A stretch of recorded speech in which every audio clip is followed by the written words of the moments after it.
everyone, it's Pam here. Today I wanted to talk about a topic that's been sort of going around YouTube recently. Actually, it's a topic that sort of goes around continuously, but I thought I would add my thoughts on it, and that is how important it is to finish a game before you review it. In general, I think it's a good thing to strive for finishing a game before you review it. I think if that's what you do as an occupation, like if you're getting paid for it and you're representing some kind of gaming review outlet, then you should be finishing the games before you review them. Now, the one caveat to that I would say is if a game is super broken, like if it's just buggy and you can't complete it because it's just crashing or bugging out on you, then I think that's fine to just say this game was so broken that it wasn't completable and score it accordingly. Another consideration to take into account is how long reviewers get to review games. This sort of goes into another topic a little bit, but I don't particularly like how on all the big outlets it's a rush to get out a review before the game is released or by the time the game is released, because that's when people are looking for them. I mean, from a monetary sense, that's what makes sense, although I don't necessarily think that's how you make the best reviews. I mean, if you get a game a week early or even sometimes only a few days early and you're expected to play through it all to have a review done by the time the game is released, sometimes that's just not possible. I know a lot of outlets will put up an initial review, and then once they've had a chance to complete it, or once if there's features that aren't in the game yet, once they've come out, they'll sort of update the reviews that way. Okay, now going back to the original topic, away from the professional reviewers and more to the hobbyist reviewers, whether it's on YouTube or people writing on their own websites or things.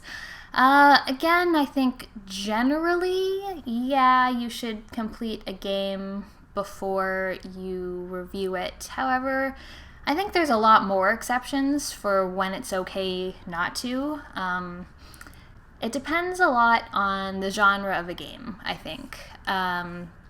Something that is story heavy, something like an RPG, which can evolve over the course of a game. You know, a lot of RPGs sort of start slowly, take a few hours before they really open up and you can get into them and you learn more about the characters and the story progresses. If you only play a few hours of an RPG and you don't finish it, then I don't think you particularly will have a good grasp on the game. So I think in cases like those, it's best to finish it before you review it. There are other cases, though, like especially for retro games, there's a lot of genres.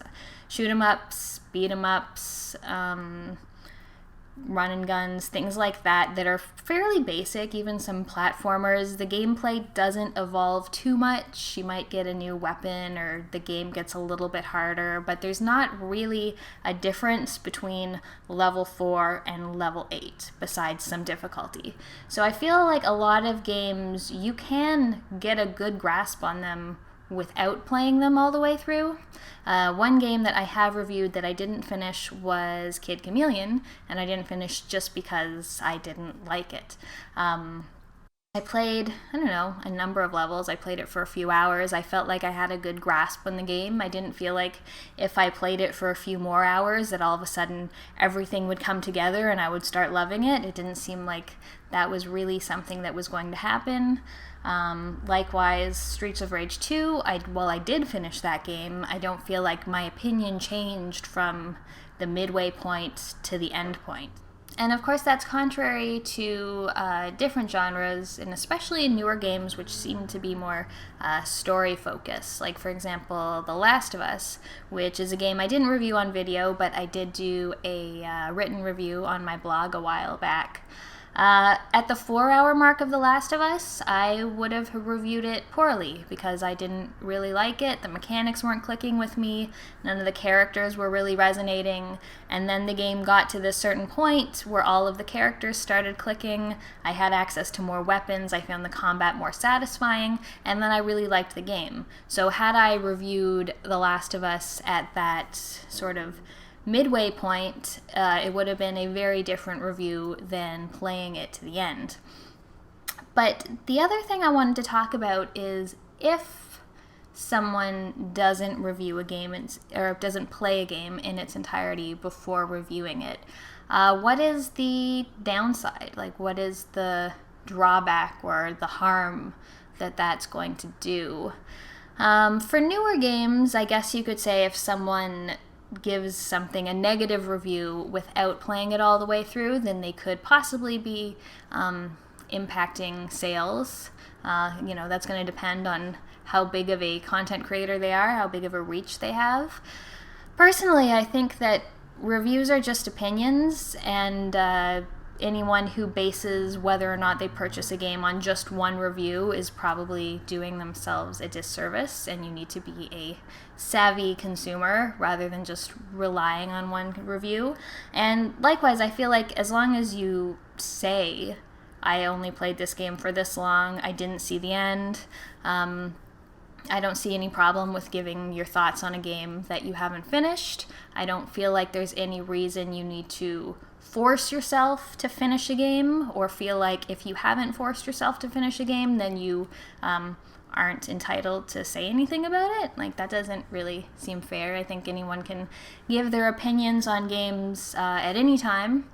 I think one of the things that you have to consider, though, is if you think someone can only review a game if they've finished it, and it's a game they didn't like, that means you're going to cut out all those opinions. The people who didn't like it enough to finish it, their opinions just go off into the nether somewhere, and you're left with only good opinions, which means you don't really have that balance. So you've only got the people that liked the game, or the people that were masochistic enough or valued their time so little that they finished it anyways. And generally, just the average player doesn't finish video games. I mean, some do. I try to finish like 90% of the games that I start, but the average video game player starts a lot of games, but doesn't finish a lot of games. So it's sort of holding people to a different standard for daring to speak their opinion about games, which I don't think is particularly fair. I think for retro games, completing a game before you review it is even less important than for newer games. A lot of people who are watching reviews are doing it more for nostalgia's sake.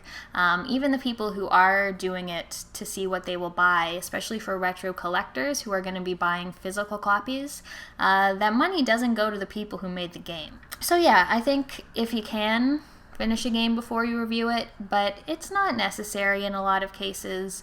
You can have a firm grasp on the mechanics of a game and what you like about the game or don't like about the game, about the history and who made it. You can make a video with all that stuff and call it a review, and whether or not you've actually beat that final boss doesn't have that much of an impact on what your thoughts on the game are, I don't think, unless there's some big surprise twist that comes in, or all of a sudden the mechanics change dramatically. I think your opinion at, a certain earlier point in the game is likely to be similar to your opinion at the end of the game. So yeah, those are my thoughts on whether you need to complete a game before you review it. I would love to hear your thoughts down in the comments below. Likes, shares, and subscribes are always appreciated. Thanks for watching. I'll see you next time.